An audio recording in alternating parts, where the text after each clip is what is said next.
강원도가 2040년까지 연어 생산량을 20만 톤으로 늘려 세계 5대 연어 생산국에 진입하겠다고 선포했습니다. 국내 대기업과 노르웨이 합작업체는 양양에 6,500억 원을 들여 육상 양식단지를 조성하기로 했고 2025년이면 강원산 연어가 출시될 전망입니다. 지난 20일 한국광해강업공단이 주최한 태백 장성광업소 광해 종합복구 대책 시민설명회가 시민들의 반발로 파행으로 끝났습니다. 시민들은 책임 있는 답변을 요구했습니다. 강원 지역 산림사업장에서 한 해 평균 200건의 안전사고가 발생했습니다. 올해에만 5건의 사망사고가 발생해 대책 마련이 시급합니다.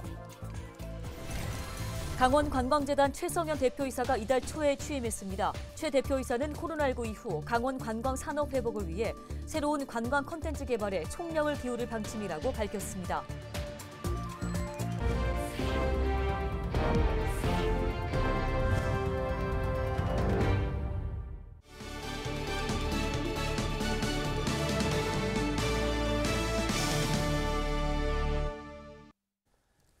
시청자 여러분 안녕하십니까? 헬로티비 뉴스입니다. 강원도가 대서양 연어 육상 양식을 통해 세계 5대 연어 생산국에 진입하겠다고 선포했습니다. 2040년까지 연어 생산량을 20만 톤으로 늘려서 아시아 연어 시장을 선점하겠다는 전략인데요. 네, 국내 대기업과 노르웨이 합작업체는 양양에 6,500억 원을 들여 연어 육상 양식단지를 조성하기로 했는데요. 2년 뒤면 강원산 연어가 시장에 출시될 것으로 보입니다. 최성식 기자입니다. 연어 회나 초밥, 훈제 연어의 재료인 생연어는 전량 수입에 의존하는데 국내 연어 시장은 해마다 급성장하고 있습니다. 국내 연어 수입량은 2015년 3만 1,000톤에서 지난해에는 무려 7만 6천 톤으로 급증했습니다. 여기에 중국과 일본 등도 최근 5년간 연어 수입량이 2배 가까이 늘었습니다. 사정이 이렇자 강원도가 아시아 연어 시장을 선점하겠다며 강원형 연어 산업화를 선언했습니다. 대규모 투자 유치를 통해 육상 연어 양식단지를 만들고 연어 산업 클러스터를 조성해 2040년 세계 5대 연어 생산국에 진입하겠다는 겁니다. 우리가 이제 국내 연어 시장을 점령하고 나면 세계 무대로 진출할 것입니다. 전 세계 연어 시장이 60조라고 합니다. 반도체 시장이 67조라고 하는데 거의 맞먹는 규모입니다. 지리적 이점을 이용해서 중국 시장에 진출하고 일본 시장에 진출해서 아시아 시장부터 개척해 나가겠습니다.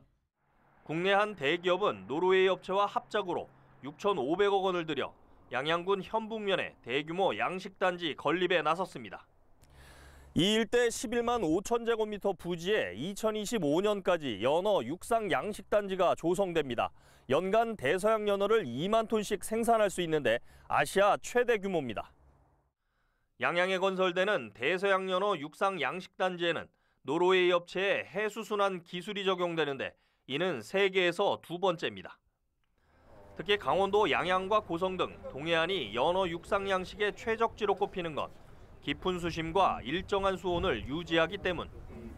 앞으로의 트렌드는 어획은 제한되고 그다음에 이제 환경 오염 등등 여러 가지가 이슈가 있을 수 있기 때문에 저희가 이제 기르는 어업으로 쉬프트를 하고 있는 과정이라고 좀 보시면 되고 그런 과정 중에서 대서양 연어가 가장 산업화가 가능한 그리고 노르웨이에서 이미 산업화가 성공적으로 이루어진 것을 이제 확인을 했기 때문에 강원도는 이에 앞서 내년까지 강릉시 영곡면 강원도 수산자원연구원 내에 한국형 연어 스마트 양식 시험 연구시설을 만듭니다.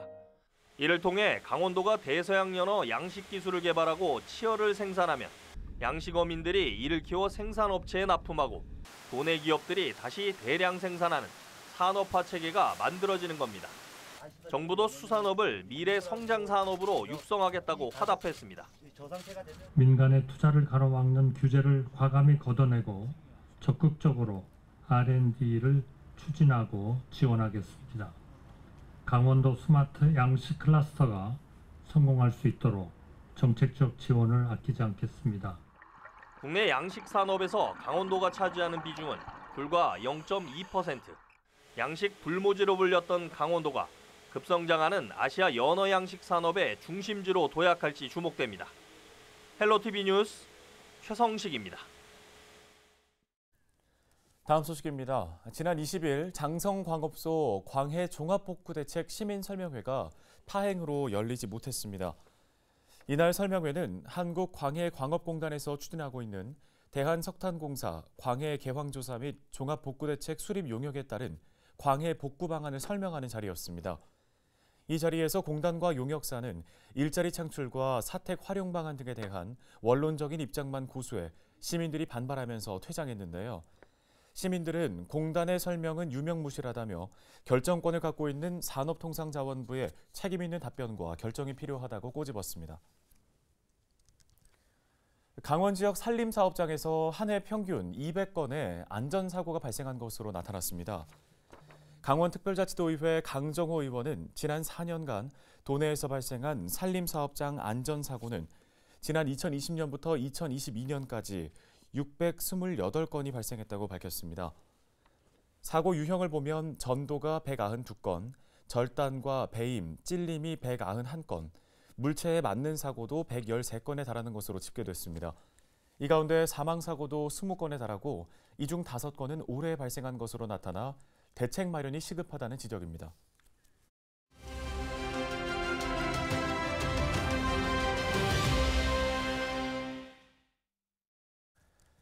네, 이달 초에 강원관광재단 대표이사가 새롭게 취임했습니다. 최성현 2대 대표이사는 코로나19로 타격을 입은 강원 관광 회복을 위해 새로운 관광 콘텐츠 개발에 적극적으로 힘쓴다는 계획입니다.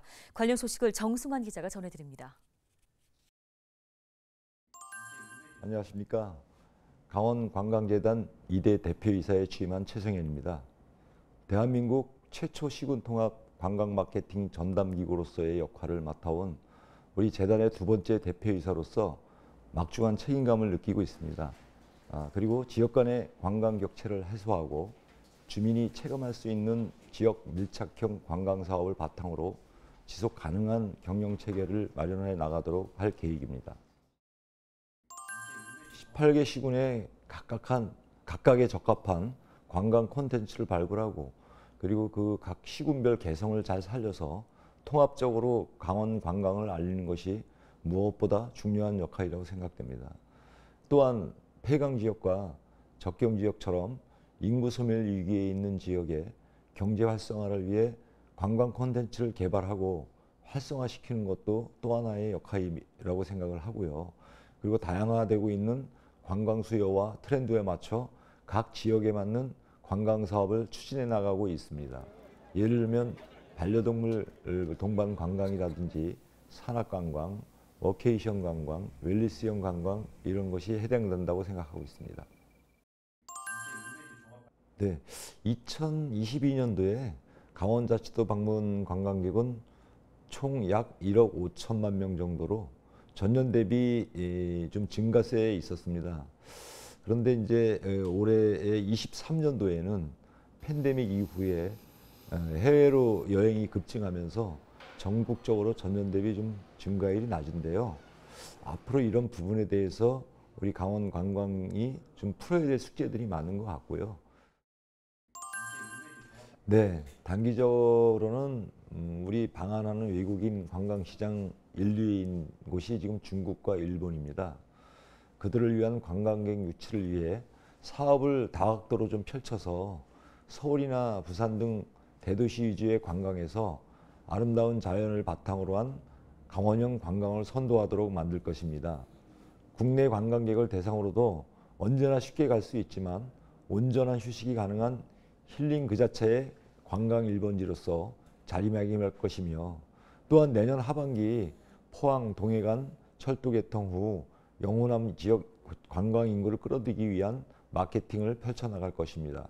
장기적으로는 규제가 많은 적경 지역과 산악 지역 관광 활성화를 위해서 강원특별자치도 출범 이후 가능해진 특례 제정 등을 통해서 규제 완화를 통한 강원형 관광 콘텐츠를 발굴하고 추진해 나갈 계획입니다.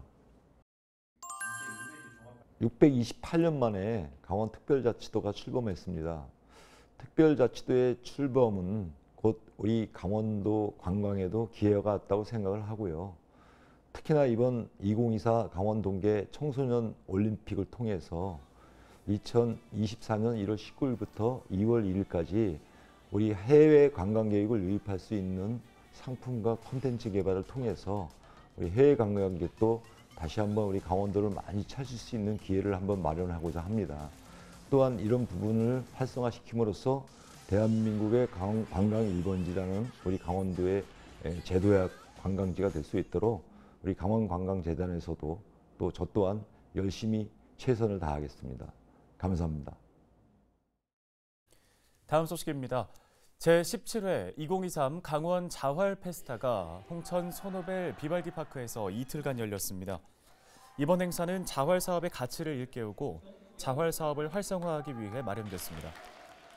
자활 사업의 성과를 인정받고 새로운 자활 사업의 발전 방향을 모색해보는 소중한 자리라고 생각합니다. 첫날 개회식에서는 자활기업 우수 종사자, 모범 참여자 등 28명에게 유공자 표창이 수여됐습니다. 행사장에는 강원 지역 자활센터가 생산한 한과, 선물용 김 등 다양한 상품을 판매하는 부스도 열렸습니다.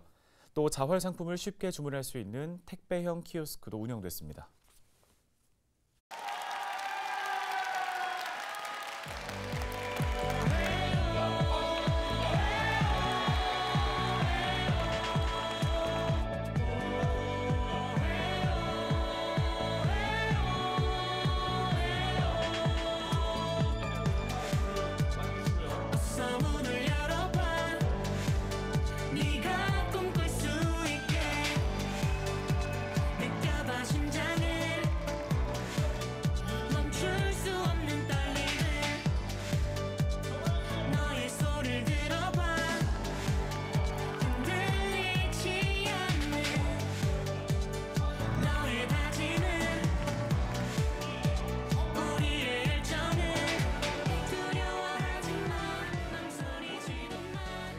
이렇게 소중한 자리에 성화봉송을 해도 되나 싶었지만 이 기회를 통해서 올림픽의 소중함도 알게 되었고 이렇게 함께해서 너무 영광이었습니다.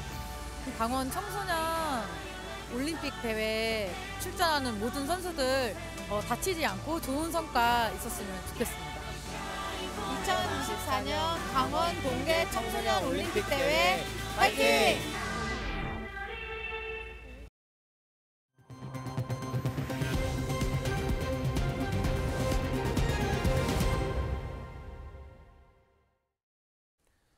(2023) 강원 세계 산림엑스포 조직위원회가 엑스포 성공 개최에 기여한 유공자에게 표창을 수여했습니다. 조직위원회는 21일 도청에서 유공자 표창 전수식을 열고 조태호, LG헬로비전 부장 등 5명에게 표창을 수여했습니다. 2023 강원 세계 산림엑스포는 지난 9월 22일부터 한 달간 열린 가운데 입장객 145만 명을 기록하는 등 성황리에 행사를 마쳤습니다. 독일과 홍콩에서 열린 국제 전시회에서 강원 의료기기 753만 달러의 수출 계약이 체결됐습니다. 독일에서 열린 메디카 전시회에는 의료기기 기업 13개 업체가 참여해 589건의 상담을 펼친 결과 계약 추진액 473만 달러를 달성했습니다. 또 홍콩에서 4년 만에 열린 코스모프로프 아시아에 9개의 업체가 참여하면서 280만 달러의 계약이 성사됐습니다. 원주 의료기기 테크노밸리는 강원 의료기기 기업들의 해외 시장 판로 확대를 위해 국제 전시회에 적극적으로 참여한다는 방침입니다. 속초시가 2024년 본 예산을 4,959억 원으로 편성해 속초시 의회에 제출했습니다. 내년도 속초 예산안은 올해보다 97억 원, 2.25% 감소한 규모입니다. 속초시는 긴축재정 운영 계획을 수립해 업무 추진비와 경상경비를 삭감하고 성과가 미흡한 사업은 축소하거나 폐지하는 등 세출 구조 조정을 단행했다고 설명했습니다. 철원 문화재단이 수능을 마친 수험생을 대상으로 작은 영화관 수능 이벤트 수험생 수고 횟수를 진행합니다. 수험생은 신분증과 수험표를 가지고 영화관에 방문하면 영화 티켓과 팝콘, 음료를 받을 수 있는데요. 이번 이벤트는 22일부터 다음 달 17일까지 진행되며 한 사람당 하루 1회 참여할 수 있습니다.